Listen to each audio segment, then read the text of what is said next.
The next game was announced, the Human Derby.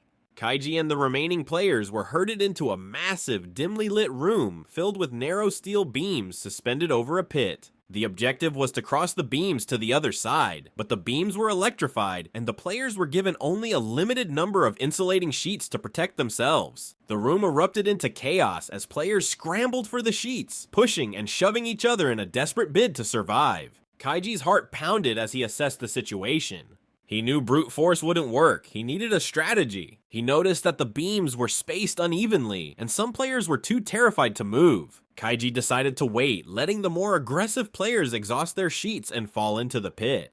When the crowd thinned, he made his move, carefully placing his sheets and balancing precariously on the beams. His mind raced with calculations, and his body trembled with fear, but he pressed on.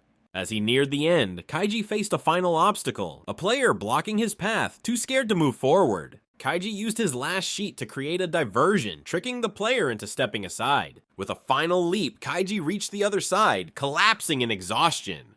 He had survived the Human Derby, but the games were becoming increasingly brutal, and Kaiji's spirit was wearing thin.